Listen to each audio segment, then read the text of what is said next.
I think today people worry a lot about the world, about the economy, China, economy in the world, but I'm a very optimistic. When people start to worry, that is the opportunity is. Right? I worry about the blood testing, and she created good things. And I think great innovations, great companies always happen in the tough times. Life's like the music. You have up, you have a down, you have a long, you have a short notes. And I like the American movie. Life is like a box of chocolate. You never know what you're going to get, right? So I'm pretty optimistic. The opportunity in the future for equality is huge, because in the last century, the IT is for big companies. The globalization is for big companies. But now with the technology, we can serve those 80% of the companies that never been served. We can serve the 80% of the young people that have never been served. Technology for internet is so cheap, so easy to use. One of the reasons why we grow in China e-commerce so fast, much faster than the USA, because our infrastructure of commerce in China was too bad. When it is too bad, something happens and goes. Today we are working on the rural areas of China. I can never imagine that China, about 800 million people still live in the rural areas, are farmers. And there are about close to 200 million people. Their income is less than $1 per day. And before the internet, it's impossible for these guys to reach the PC because it's so difficult. Even people like me, I don't know how to use a PC. But now 80% of the farmers, those people using mobile phones. When you have the mobile phones, the internet, the data, things change a lot. So I'm excited about the future. People always worry. I love the young kids sitting there and talking about the dream, the hopes, because if they have the hope, we have the hope. That's what I believe. And let's just take what you do. And I've loved every description I've ever heard about how you serve people, and your story about the bamboo farmers and your wife and her friends. It was fabulous. But where's this going? What are you going to do? What are your plans to maximize the use that people in remote rural areas of China can make of their cell phones besides ordering your products? How are you going to get it? Are you going to get them in the banking system through cell phones? How? Well, we never know that we can grow so fast. In the past 5 months, we covered 4,500 villages. And these people, normally they use in very traditional way. It took them like we went to a rural area. It took the farmers 2 hours to walk to the downtown in the middle of the town and buy things. But today, because the mobile phone, and we can deliver things to their home, to their village within 72 hours. I remember last week I read a very interesting thing. This is amazing. There is a girl, she told me a story. She said her grandfather, 92 years old birthday. And for his life, he always wanted to try one Western style food. But he lived in the rural areas. There's no such restaurant food. So she said, I tried on the internet, book a restaurant dinner for Western food, delivered to that village. And they finally immediately find one restaurant. There are 3 guys. They took like a 3 days bus from Shanghai to that village, made an Italian spaghetti and beef for them for this 92 years old birthday. And whole village was excited. Everybody said, wow, you can order food, Western style food. So buying almost everything. And also we're helping, there are a lot of farmers, they plant a lot of apples, great apples. But 90% of the apples rotted because there's nobody buy them. They normally buy by track. If you sell the apples, they sell whole track. And using the traditional way, they can sell by whole basket of the apples. But now, because of the internet, they sell by one. Each apple, they sell $1. or 1 RMB or 2 RMB for each. So the farmers see using internet, they can buy and sell using the mobile phone. That changed their lives. And I think it's exciting. And people need examples when they see, well, my neighbor made money through online to selling things. My neighbor buy much interesting things online. People start to learn. And more people start to buy the mobile phones.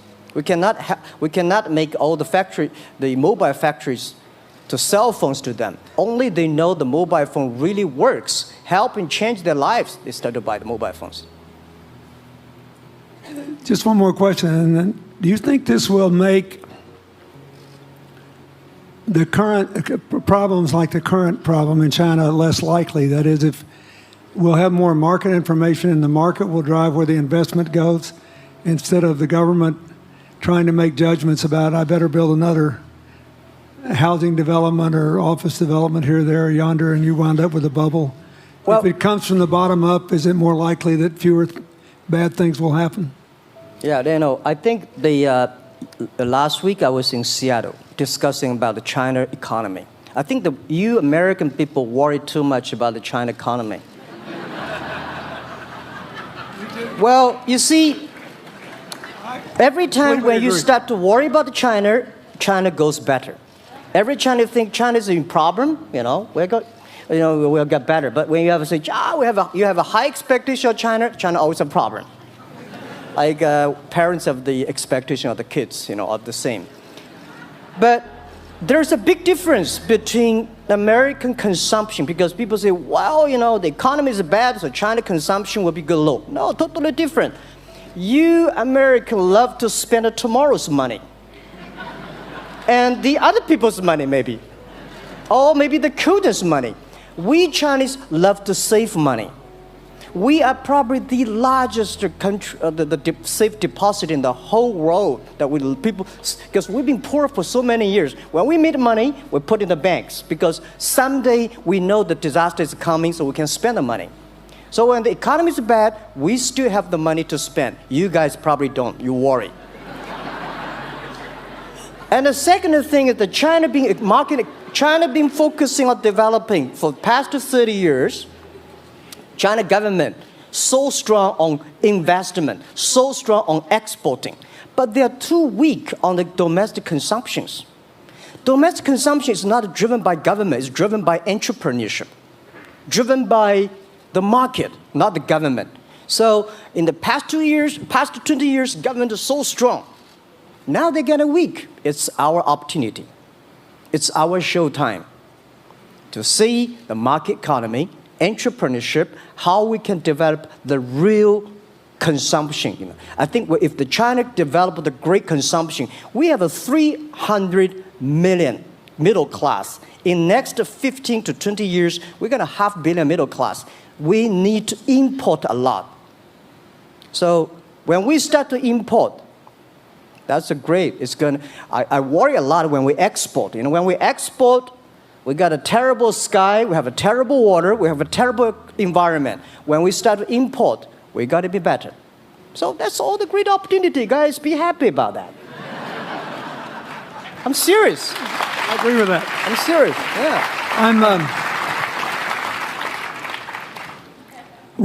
Worry about yourself. Don't worry about the others. The reason some of us worry about China is we depend on you to buy our debt. However, I tried to be more Chinese when I was president. I saved a lot of money. So good. Good. But I just wanted you to say that because I really believe that. I mean, I think you're absolutely right. The trend toward greater internal consumption I think, will remain unbroken in spite of whatever the difficulties are in the next few months. I think it's important not to overreact. You can't break the trend. You've got to clean up the land from chemical contaminants. You've got to clean up the air. You're going to do it. Yep. And a lot of Chinese will make a lot of money out of that. There'll be a lot of great new companies, and there'll be opportunities to import from other places. Yeah. So can you discuss your theory of what you're doing and other things in terms of whether it advances equal opportunity and social solidarity Tell them what you think is going to happen. And what other kinds of, when your opening remarks, you just said technology is going to be active in this way in other areas of the economy. What do you think the next big opportunities are? But first, tell them just in 2 sentences what you're doing, because Jack and I know, and we haven't been clear enough. Explain it, and explain how you think that advances social solidarity and equality of opportunity. Well, our work is in the belief that access to health information is a basic human right. And that lab information, particularly because lab data drives 70% of clinical decisions, needs to be accessible to people before they're sick. So if you look at the word diagnose in the dictionary today, it says to determine the presence of disease from symptoms, which means by definition, we're determining that people are sick once a disease has already progressed. And our work is in being able to make lab testing accessible to people in time for therapy to be effected, and to do that in a way in which every person, irrespective of their insurance status, irrespective of where they live, can afford the ability to get a test done. So that means, in our case, we've invested the last 12 years in now developing hundreds of tests, many of which are less than $10. So $2 tests in the United States. And I think one of the amazing things about this country is that we have such an incredible ecosystem for fueling creativity, and that creativity can create new markets. So in answer to your question about the market being able to conform itself to social good, I think the creativity that goes into creating these new technologies creates new markets in and of themselves. And our basic belief is that those new markets come from empowering individuals and enfranchising individuals and trusting that individuals have the capability to engage with information, and in accessing that information, beginning to take control of their own outcomes and their own health outcomes, and in doing so, changing the way our healthcare system works. Think what this could mean for rural China, Yeah. for rural India, for Native American reservations Yeah. in America, for the Mississippi Delta, for the remote areas of where all the jobs were lost from coal. You're all of a sudden giving people information. And one of the most important things I think we did in my second term as president in the healthcare front was develop this diabetes self-care program. And all of a sudden, Jack's company could be delivering the means to self-care based on your test. I mean, I think that this is a very big deal. We all want to live as long and as well as we can. And Craig Venner was here. We were joking about whether we'd make it to 100. But in the meanwhile, you want to keep people healthy. And if they're sick, you want to intervene early, not late. Yeah. Well, and if you look at, the ability to engage with this information, we have a $4 trillion healthcare problem in this country. 20% of it is type 2 diabetes, which is reversible. And we have 90 million Americans who do not know they are pre-diabetic. But access to information and the ability to engage with that information is the foundation for being able to change those outcomes and cost, right? One more fact, and then I want to call on Jack. You founded this company 12 years ago, right? Yeah. Tell them how old you were. I was 19. Yeah. So, don't worry about the future. We're in good hands. So, I was thinking about 19, where I am. 19, I've not passed the examination for university yet. I failed 3 times, but I think it worked out. I'm not good at schooling. Well, yeah, that's why I give confidence to a lot of young people in China. If Jack Ma can be successful, 80% of the people can be successful. People like her, we're jealous. But, well, equality, I would like to make a little bit of technology helping, because yesterday I was joining the UN Women Conference about gender equality. And I think the first technology revolution happened 200 years ago in the UK, released the human body, the arm, stronger. The second technology revolution in the USA for energy, you can last long. But this technology of revolution release the brain. So this century is not a competition who is stronger, whose muscle is stronger. It's who is smarter, who is soft, who can listen. It's the challenge of wisdom. So man and woman equal. On the internet, you can never see he's a woman or a man. And on the internet, women can serve much better than men on the internet. And a man talking about a business, talking about numbers, competition, they make business very cold. Women, they make business very cozy, lifestyle, and interesting. 50%, more than 50% of our shop owners, more than 5 million shop owners are women.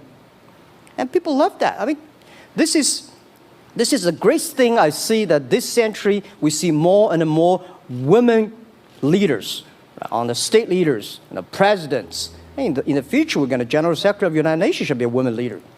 And this is the great century for equality. And I feel excited about that. Let me ask you, we're almost out of time, but one of the things that we haven't talked enough about here, and not just here, but generally, is whether the leapfrogging we saw with cell phones, which was instrumental in your phenomenal business success and which will make it possible for you at the appropriate time to do what you've done on a global scale, hitherto unimaginable in all of human history for anybody to have any of their own health data. We've seen examples, but not the kind of dramatic penetration we need with energy and clean energy and enough in a short enough time to avoid the worst consequences of climate change. So do you believe that, I mean, your country has done more than anybody else to try to put up solar panels, and some of your companies went broke because you overdid it, right? But beforehand, and you got to work out the phase out of the coal, the phase into the sun and all that. Meanwhile, Africa, which is growing like crazy because of the cell phone in no small measure, and has 6 of the fastest growing countries in the world, still has vast swaths of its land totally dark at night. Do you believe that it's possible for us to scale up with distributed solar power rather than centralized as quick as we did with the cell phone?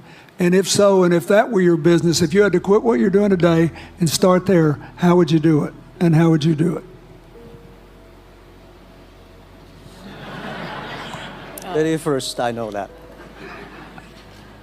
I'm such a huge believer in technology, and I think especially right now, we're at an incredible time in terms of new technology and the ability to apply technology in a scalable way towards solving some of these problems. So I would look at it in the context of some of the renewable solutions that we already have, and in the context of empowering, connecting individuals with access to those solutions, and in the context of creating markets around them. I think that there's real opportunity to actually create an ecosystem in which people can financially benefit from these solutions, and I think that's going to drive an adoption. I think in developing economies, there's a revenue stream associated with that, and the more we can turn even already some of the technologies that we have into markets, the more that we can fuel, I believe, local growth and individual engagement in beginning to adopt some of these solutions.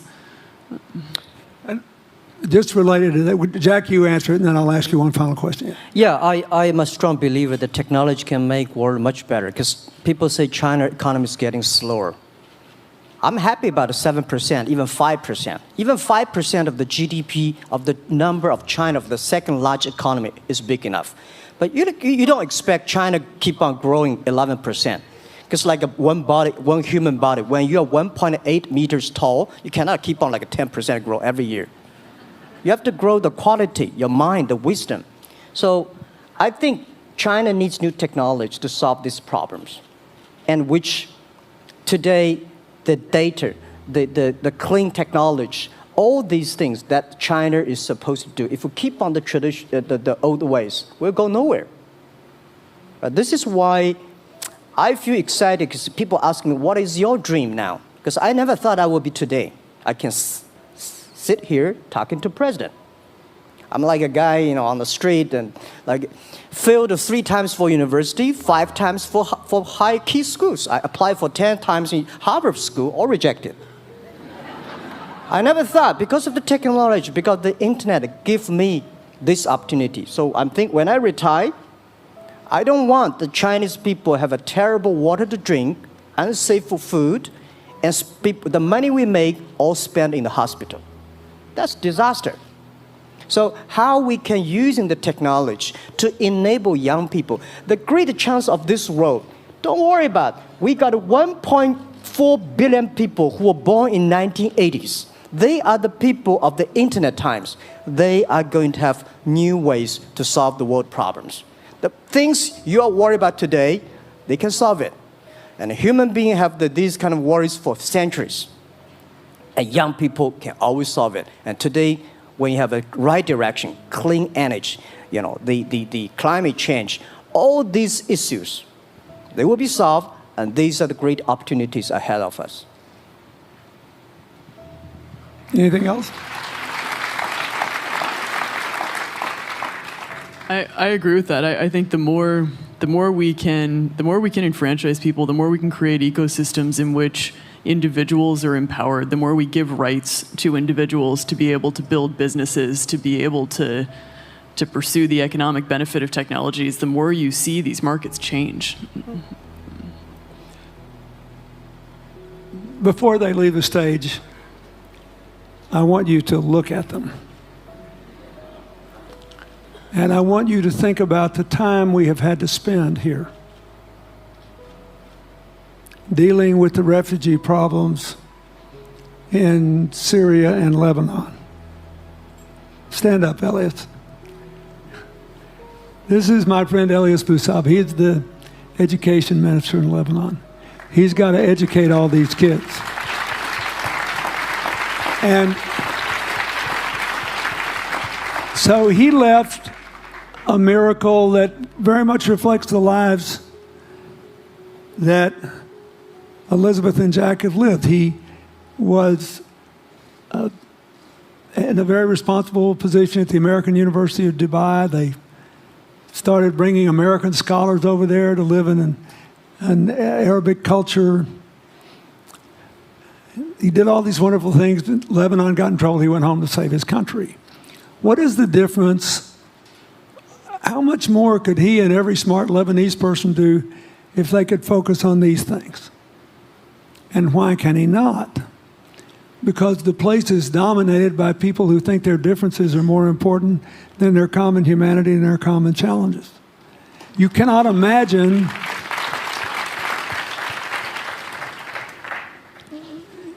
Jack Ma's proud of being Chinese. I like that. He never hid it. He's happy about it. I'm proud to be a global citizen too. Yeah. Yeah. And I imagine Elizabeth's proud to be a blonde-haired, blue-eyed American techno whiz from Northern California. Yes. But they don't, not a word either one of them has said has defined the meaning of their lives or the direction of their work with negative reference to someone else. My friend Dikembe Mutombo, stand up. No, you don't have to stand up. It'll hurt you too much. You're an old man. My 7'2" tall friend was just inducted into the National Basketball Association Hall of Fame. And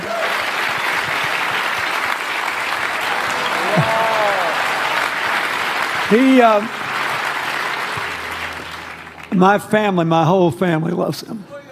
And I have seen how much he has given back to his native country, Congo, which has been so troubled. I've known him a long time. We both went to Georgetown University.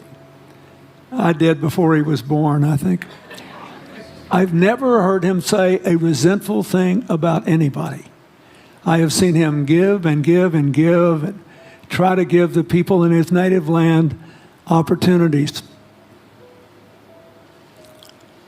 Why am I telling you this? He's had a good life because he never defined his life with negative reference to anybody else.